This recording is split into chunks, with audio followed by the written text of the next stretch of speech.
Ya,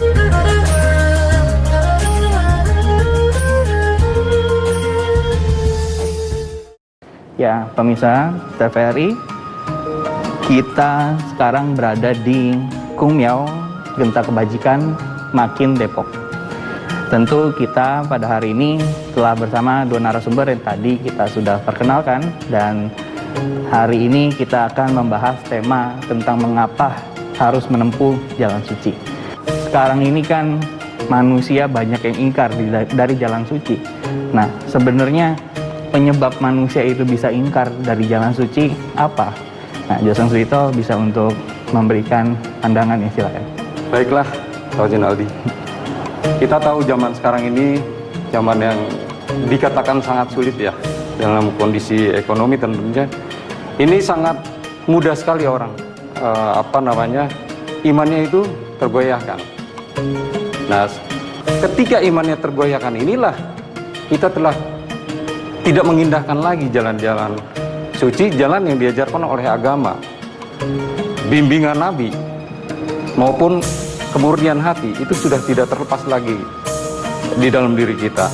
Apa penyebabnya? Kita harus sadar.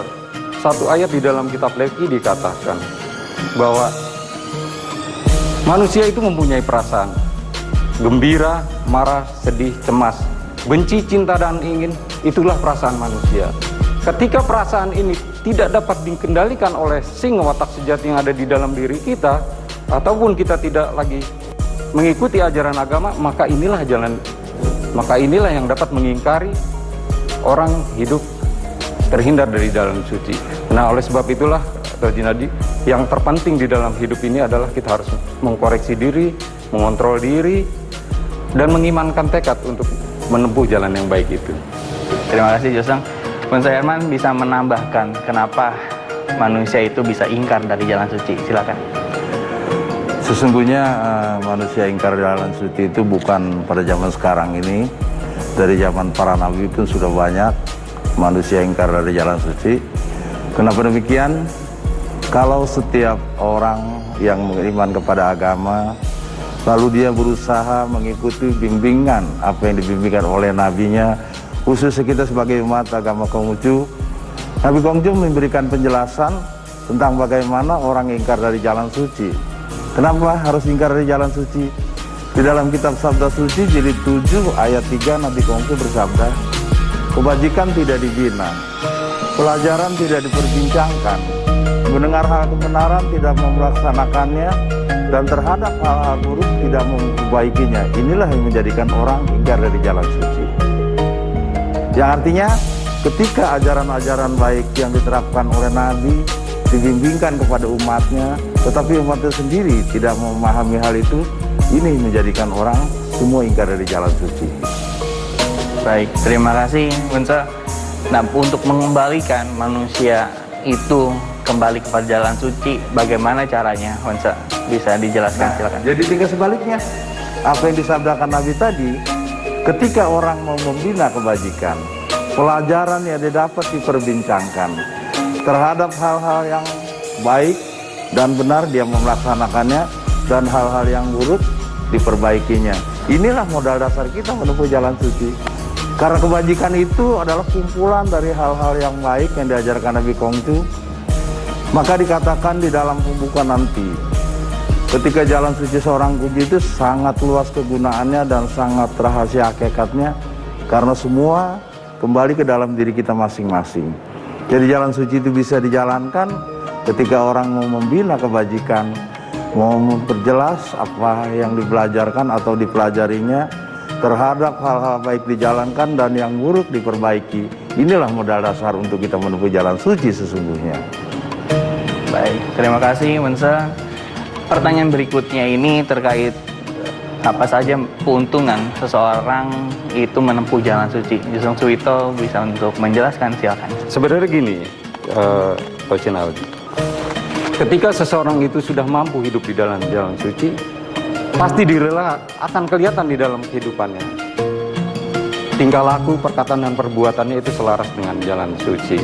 Artinya adalah tidak menyimpang daripada ajaran-ajaran sendiri. Dan terlihatnya itu adalah di dalam perilakunya. perilakunya seperti apa? Tentunya orangnya terlihat baik, sabar, gitu, saling mengasihi, banyak beramal bajik, bersedekah kepada sesama. Nah, itulah yang akan menguatkan kita, menjadi satu keuntungan kita hidup di dalam jalan suci. Baik, terima kasih Joseng. Baik, kita ada di penghujung acara. Pertanyaan berikut ini terkait jalan suci Nabi Kungce itu kan Satya dan Tepa Salira. Wansa Herman bisa menjelaskan apa jalan suci Nabi tersebut? Silakan. Memang ada satu sabdanya yang menjelaskan tentang jalan suci Nabi Kungce.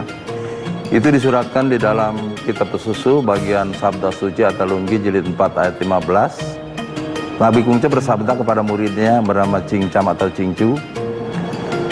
Dia menjelaskan, "Cam, ketahuilah jalan suciku itu satu tetapi menembusi semuanya."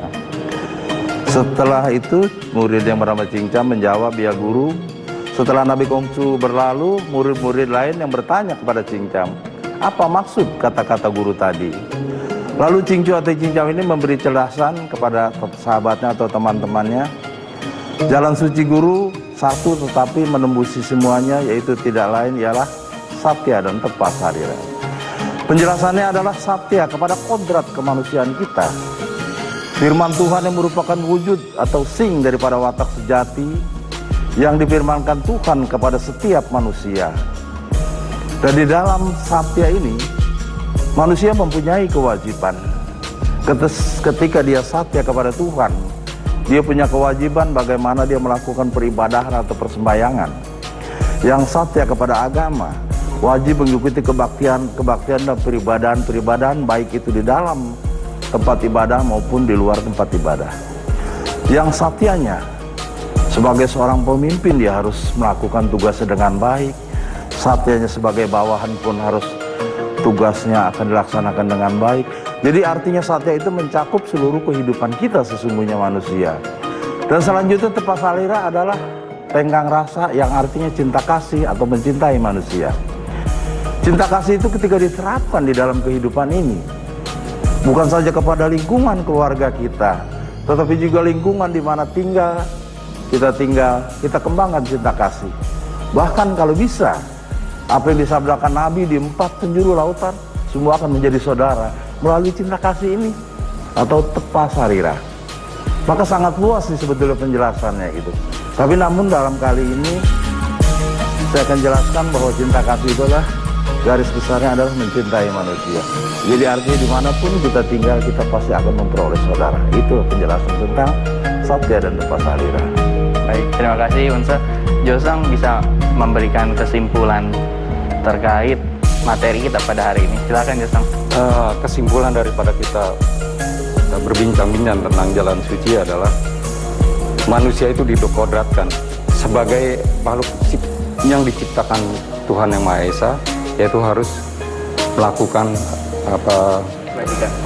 kebajikan kepada sesama kita, kebajikan kepada sesama makhluk, juga menjaga lingkungan kita. Inilah yang menjadi akhir dari jalan suci itu sendiri. Maka dikatakan, carilah dan engkau akan mendapatkan, ya, sia-siakanlah engkau akan kehilangan. Baik, terima kasih Joseng Suito.